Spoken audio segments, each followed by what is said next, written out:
بسم اللہ الرحمن الرحیم۔ دوستو، تاریخ انسان میں بنی اسرائیل ایک ایسی قوم ہے جن کی طرف اللہ تعالی نے سب سے زیادہ پیغمبروں کو مبعوث کیا ہے، اور وہ انبیاء اس قوم کی رہنمائی کرتے رہے۔ اس کے علاوہ بنی اسرائیل کو بڑے عرصے تک دوسرے اقوام پر سبقت دی گئی۔ بنی اسرائیل کو بے شمار نعمتوں سے بھی نوازا گیا تھا اور عمدہ سرزمین بھی عطا کی گئی تھی۔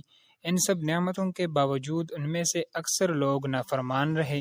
یہودیوں نے اپنے طرف بھیجے گئے بے شمار نبیوں کو قتل کیا، اللہ کی حکم نہ مانی، اور اسی طرح ہر دور میں شرک میں مبتلا ہو گئے۔ یہ مجرم قوم جب عذاب میں مبتلا ہو گئے، پھر اپنے پیغمبروں پر ایمان لا کر ان کی پیروی شروع کرتے، اور جیسی ہی ان سے عذاب ہٹائی جاتی تھی تو وہ دوبارہ حق کے منکر ہو جاتے تھے۔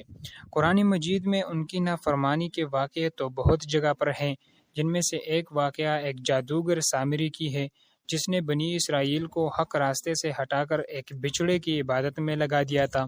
روایات کے مطابق سامری کا اصل نام موسیٰ ابن ظفر تھا، اور یہ جادوگر جس سال پیدا ہوا تھا اس سال فرعون نے سارے بچوں کو قتل کرنے کا حکم دیا تھا۔ جب سامری کی ماں کو یہ پتہ چل گیا کہ فرعون نے ایسا حکم جاری کیا ہے تو وہ ڈر گئی اور اپنے بچے کو دور ایک جنگل کی ایک غار میں رکھ دیا اور غار کو بڑے پتھر کے ذریعے بند کیا۔ جب اس موسیٰ پر دنیا کے دروازے بند کیے گئے تو اللہ تعالی نے جبرائیل علیہ السلام کو حکم دیا کہ حضرت جبرائیل علیہ السلام اس بچے کی پرورش کریں۔ پھر روز جبرائیل علیہ السلام آتے اور اپنی انگلی اس بچے کے منہ میں دیتے، جس سے دودھ اور شہد جاری ہو جاتا تھا، اور اسی طرح وقت گزرتے گزرتے یہ بچہ جوان ہو گیا۔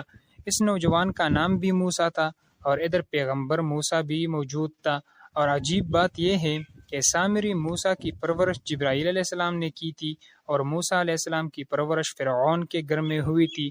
اللہ کی قدرت کو دیکھ، وہ موسیٰ جس نے جبرائیل علیہ السلام کی پرورش پائی تھی وہ کافر بن گیا، اور وہ موسیٰ جس نے فرعون کے گھر میں پرورش پائی تھی وہ اللہ کا نبی اور سچا رسول بن گیا۔ اس کے بعد زمانہ گزر رہا تھا۔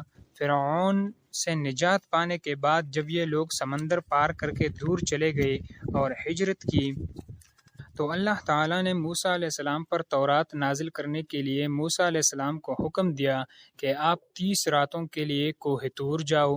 لہٰذا موسیٰ علیہ السلام اپنے بھائی ہارون کو اپنا خلیفہ بنایا اور کوہ طور کی طرف روانہ ہو گیا۔ اس کے بعد موسیٰ علیہ السلام نے 30 دنوں کا ارادہ کر کے کوہ طور میں مقیم ہو گئے اور روزے اور عبادات میں مشغول ہو گئے۔ سامری کو بنی اسرائیل کو گمراہ کرنے کا موقع مل گیا۔ اسی طرح موسیٰ علیہ السلام کوہ طور میں کچھ دن اور لیٹ رہے، جس کی وجہ سے سامری نے یہ افواہ پھیلائی کہ موسیٰ علیہ السلام وفات پا چکے ہیں، اور بنی اسرائیل کو کہا کہ تم اپنے سونے اور چاندی کے زیورات میرے پاس رکھ دو تاکہ آگے سفر میں یہ قیمتی سامان کھو نہ جائے۔ اس بات پر بنی اسرائیل نے سارے زیورات ان کے حوالے کر دیا۔ سامری نے پھر ایک آگ جلائی اور سارے زیورات اس آگ میں ڈال دیا اور اس کو پگھلا دیا، اور پگھلتے ہی اس سے ایک گائے کی بچی جیسی شکل بن گئی، اور پھر اس نے اس جگہ کی مٹی اس بے جان بچی میں ڈالی جہاں جبرائیل علیہ السلام کے گھوڑے نے قدم رکھی تھی، اور وہ تو جبرائیل علیہ السلام کو جانتا تھا کیونکہ بچپن میں جبرائیل علیہ السلام سے ہی وہ خوراک حاصل کرتا تھا۔ اور پھر اسی طرح اس بچی سے ایک آواز نکلنا شروع ہو گیا۔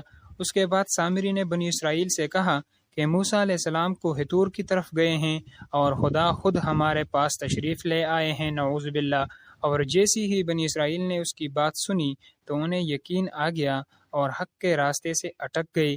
دوستوں، یہ ہے آج کی ویڈیو۔ اگلی ویڈیو میں ہم بتائیں گے کہ پھر بنی اسرائیل کی توبہ کس طرح قبول ہوئی اور اس کی اس گناہ کی سزا ہوگی یا نہ ہوگی۔